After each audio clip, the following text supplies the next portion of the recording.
Throughout the 19th and 20th centuries, African Americans fought for equality. They sacrificed their lives in order to convince their oppressors they deserved equal rights and quality of life.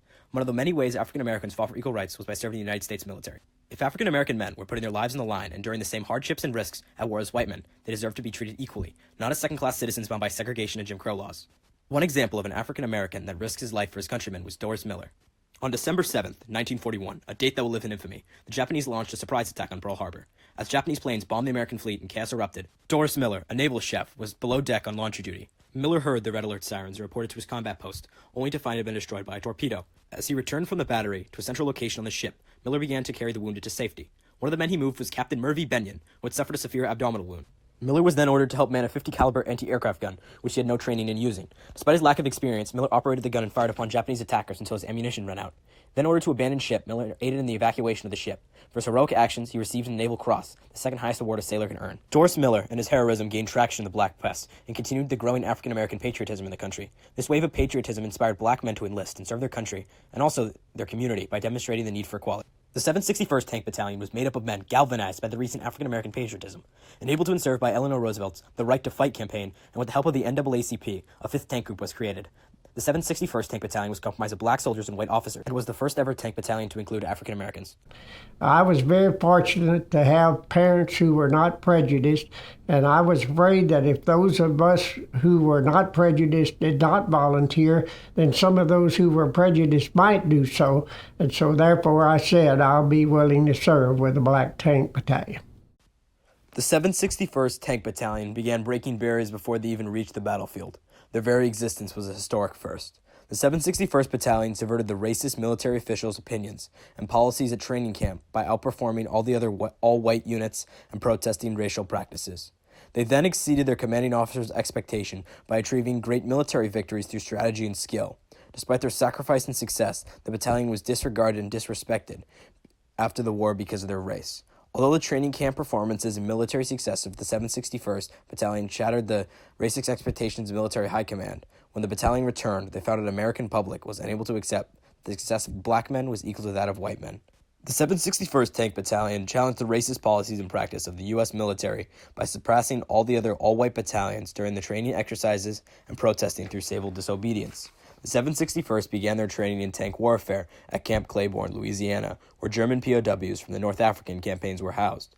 The captured Germans enjoyed more rights and freedoms than black American soldiers. They were able to go to the movies, shop at the general store, and eat out at restaurants that African American men either had to wait until after sunset to visit or were entirely blocked from attending. And these prisoners could go to the PX and buy stuff with American money. We couldn't even go in the PX. The stark contrast between the treatment of enemy soldiers versus African-American citizens illustrated the extremity of segregation and Jim Crow laws.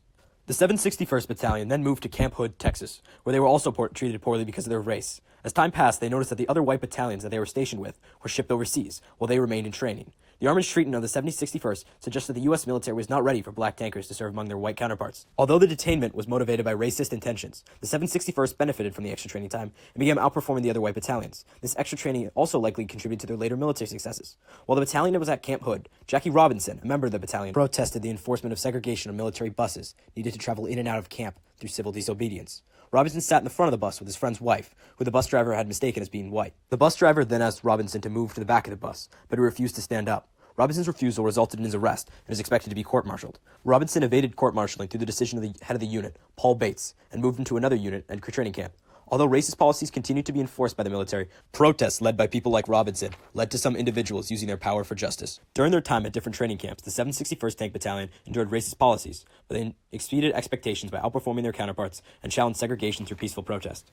After General Patton lost nearly a third of his tanks into the push to Europe, the 761st Tank Battalion shipped off to Avonmouth, UK on September 8, 1944.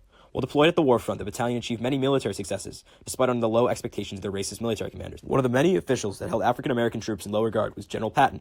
While he was at Virginia Military Institute, he wrote, "A colored soldier cannot think fast enough to fight in armor." Patton's comment illustrates the severity of military racism and the intelligence that all of African-American men was believed to be inferior to that of a white man. Despite his past racist comments, Patton gave a rousing speech to the 761st Battalion before their first combat to take Vic de Ciel and Moyenvic. Before we went in the first battle, he came and stood up on a half track and told us, he says, I asked for you because I heard that you were good. He said, nothing but good soldiers come to my army. And he says, I don't care what color you are. It doesn't make any difference whether you're white, pink, blue, or green, as long as you can fight. That's all I require of you. Although Patton encouraged the battalion to their faces, it is very likely they did not truly believe what he told them.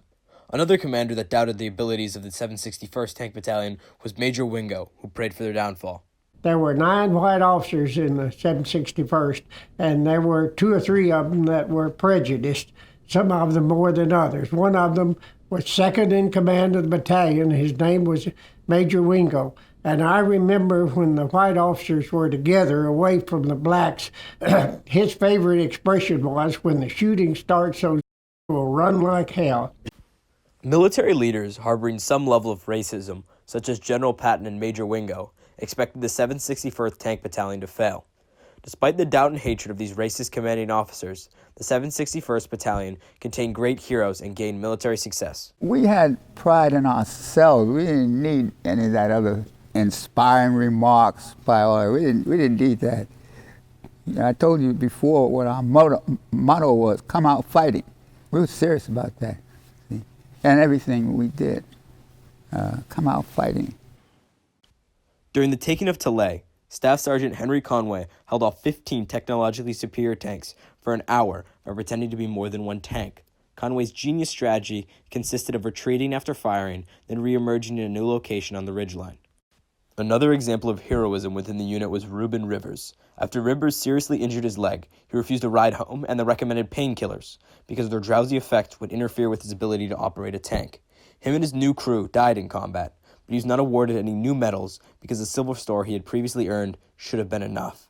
After their participation in the Battle of the Bulge, the 761st was assigned to the Task Force Rhine with the goal of penetrating the Siegfried Line. Siegfried Line, it looked like dragon teeth. They had staggered concrete pillars all different ways, and that were impossible for a tank to penetrate.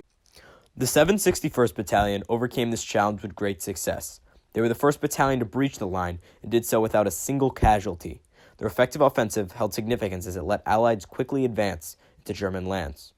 Throughout their service, the 761st Battalion captured and destroyed 34 tanks, 58 pillboxes, 87 anti-tank guns, 331 machine gun nests, 6 20mm AA guns, 8 self-propelled guns, 24 bazooka teams, 51 Panzerfausts, 9 rocket artillery, 3 armored cars, 461 wheeled vehicles, 12 ammo trucks, 17 mortar positions, and 3 ammo dumps. They accomplished all of this while the average life expectancy of a tanker was 17 days.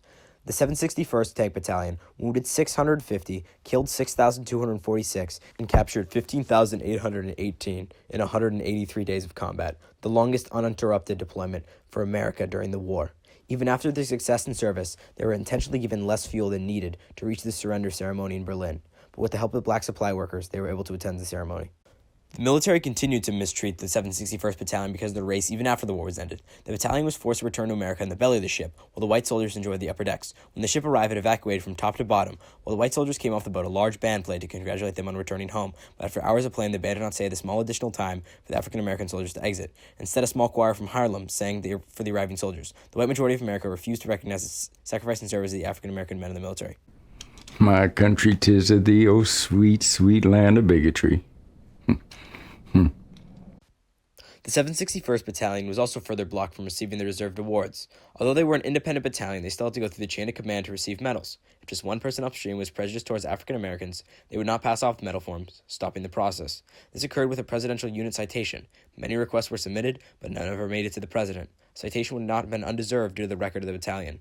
In 1978, Jimmy Carter decided to amend this issue. Speaking on their medal count of 10 silver stars and 38 bronze stars, he wrote, "The accomplishments are outstanding examples of indomitable spirit and heroism displayed by the tank crews of the 761st. The 761st fought both prejudice and the Germans, and proved that African-American tankers can effectively participate in combat. And yet they returned to a country that could still not value them as equal." Not only did the 761st break barriers by forming an African-American tank battalion, but their incredibly honorable and strategic performance shocked their bigoted commanding officers and proved the equality of all men. Although they were met by the American public's racist disrespect, black men who fought World War II contributed to the civil rights movement by proving that African Americans fought for and deserved the same rights as white men.